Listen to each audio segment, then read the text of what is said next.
After that complaint is filed at the foreclosure unit, um, the homeowner, will get served, and it has to be through an appropriate service, and that means personal service, and there are rules that govern that in the New Jersey courts rule books. You will be served that complaint. Usually someone comes to the house and hands it to you. Once you get that actual complaint, you have 35 days to file what's called an answer. That is a specific pleading that gets filed with the court if you want to oppose the foreclosure. Many people file answers citing their hardship or citing what are really non-defenses. It's strongly urged that you seek the advice of an attorney if you're looking to file an answer, because there are only certain valid reasons that you would have to file an answer. It's called a real defense. There are many, many defenses to a foreclosure, but sympathy and hardship are not. And a lot of people mistake that when they file their own answers and try to practice law on their own.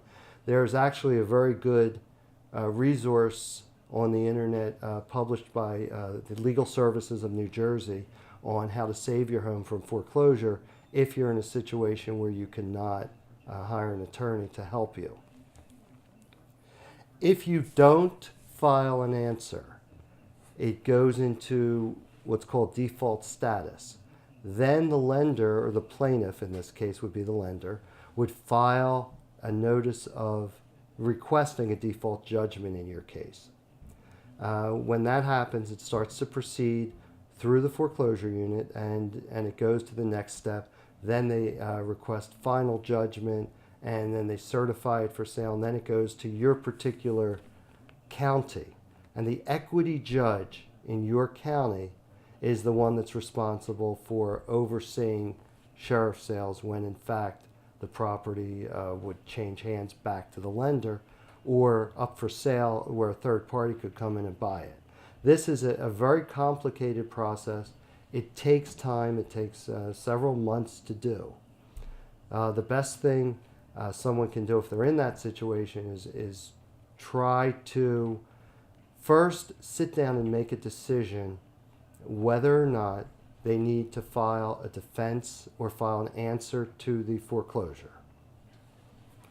If they decide not to do that, it'll proceed, but there are other options that people have. They can modify their loans with the lender. There's all kinds of modifications out there, and I'll discuss that at length. There are programs at both the federal level and at the state level that can help people get caught up. One thing that's important to state, that anytime during the foreclosure process, up until a sheriff sale, actually 10 days after a sheriff sale, somebody can reinstate or redeem the property. There's different rules for that. So that if there is a way to catch it up, you can. Most lenders, after someone is 3 months behind, will refuse to accept payments at that point unless you can pay the whole thing in full. Let's talk about modifications first. To understand how modifications work, the first thing you have to know is what your lender offers, and the type of loan that you have is going to dictate that. You may have borrowed money from a lender, Bank of America or Wells Fargo or Aurora Mortgage Company or whatever. However, behind them, they are probably a servicer. The underlying loan that you took out, there would be an investor. That investor would dictate what type of modifications they do. Some of the investors participate in things like the Making Homes Affordable program, which is also called HAMP, which is also called the Obama plan. Some of the investors have their own in-house modifications. Some participate in both.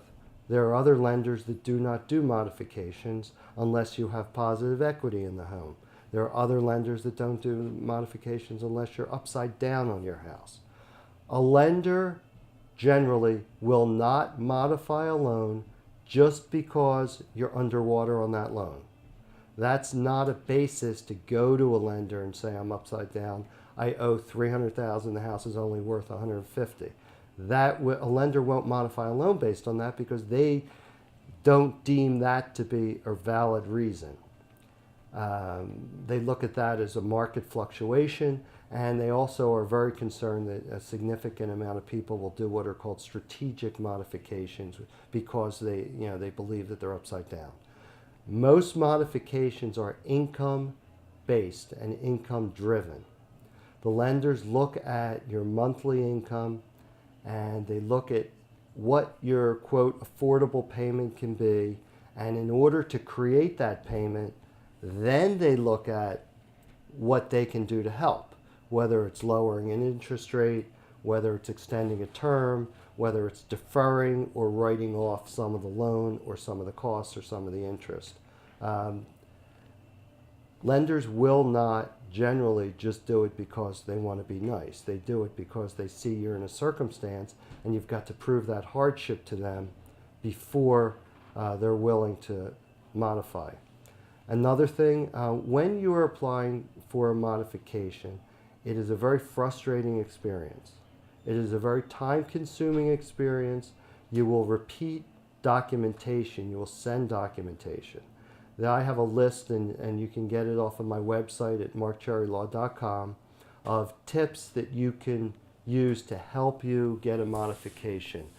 For instance, there are various forms that need to be filled out, and if they're filled out wrong, or they're not dated, or they're not signed by you, or all the pages are incomplete, they will not acknowledge them.